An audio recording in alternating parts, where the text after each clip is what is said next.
This guy has just been given the death sentence for buying his girlfriend back in 2023. I don't know if you saw it on the news then. What happened?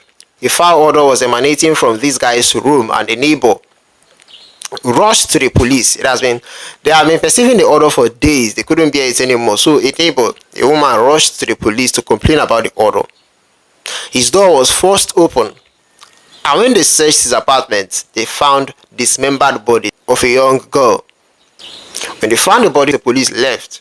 A few days later, this guy returned to his apartment. The police were alerted and they came and picked him up.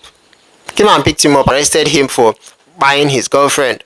When he was questioned by journalists, he said he doesn't know anything about the buying of his girlfriend, that she had come to visit him a night before his departure, that his girlfriend had come to visit him one night. He slept, woke up and found her lifeless. Now, because he was very ill, he left her body in his apartment and traveled to his brother's place.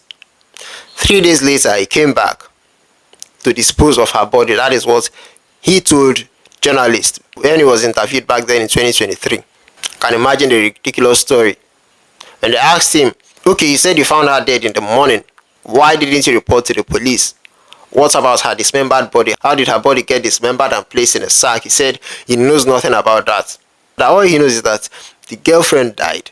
And he himself, he couldn't do anything about it because he was sick, really sick. So he went to his brother's place, spent 3 days, got well, and came back to dispose her body. Just like that, without reporting to the authorities. So in May 2024, the Rivers State government took the case up, and since then they have been on it. And finally, yesterday or so, he was given the death penalty. Now the family, of course, said they are relieved. Said they are finally relieved, that they feel like, okay, they have gotten some justice, they can now get some peace over the buying of their sister. Now, mind you, off camera, it was said that this same guy had initially confessed, not on camera now, not in court. Off camera, he had initially confessed to buying his girlfriend for money ritual. But when it got close to trial, when he was interviewed by journalists, he changed the story completely to, of course, save his ass. The news says Uniport student sentenced to death for murder of his girlfriend. A Rivers State High Court sitting in Port Harcourt has convicted and sentenced the 400-level petrochemical engineering students of the University of Port Harcourt, Damian Okoligwe. Wow, he was already in 400 level in your final year. Why was he desperate for money? To death by hanging for the murder of his girlfriend, Justina Otuene, a 300 level biochemistry student at the same institution. Okoligwe, now 26, was found guilty of buying Justina in October 2023 at his residence. Delivering judgment on Friday, Justice Chinwe Nsirim Nwosu held that the prosecution led by Charles Obediah Mbaba proved its case beyond reasonable doubt and established that Okoligwe committed the crime. The court further ruled that Justina's death resulted directly from his actions.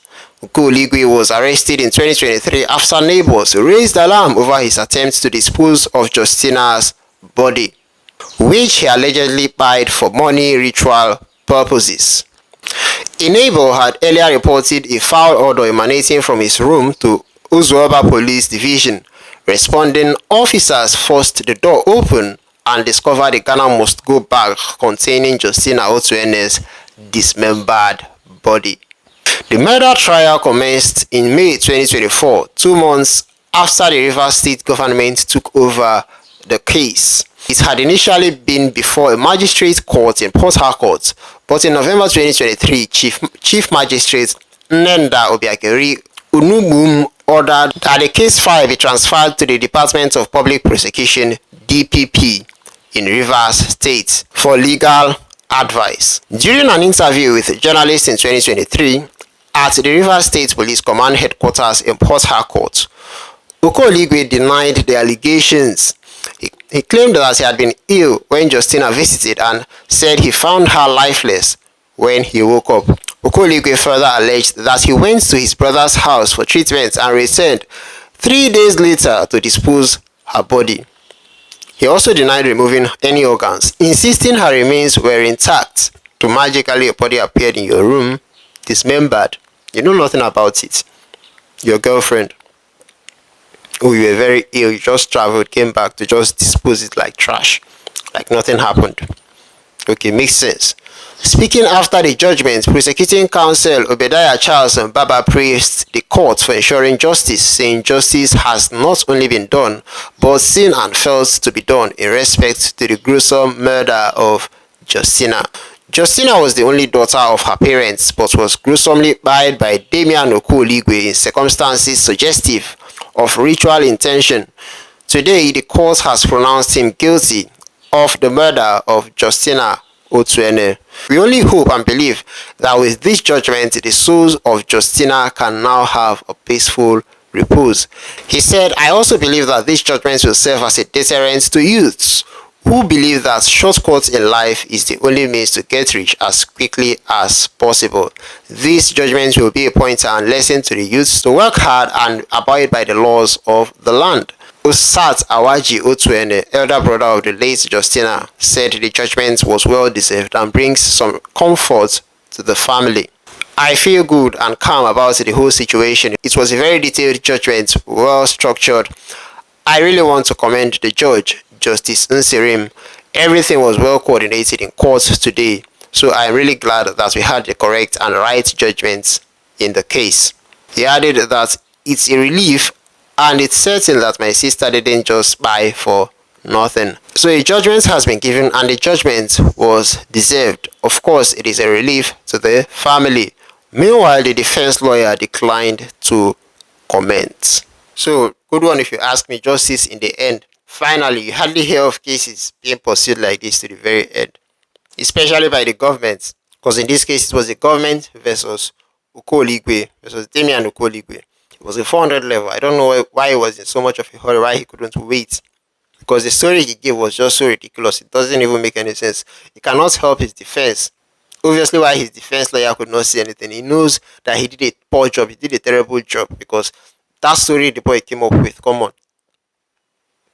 You could have done better, but then again, what can you do about a dismembered body being found in your apartment and not just some stranger, your girlfriend for that matter?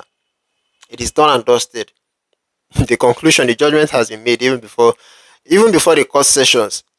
What was he thinking?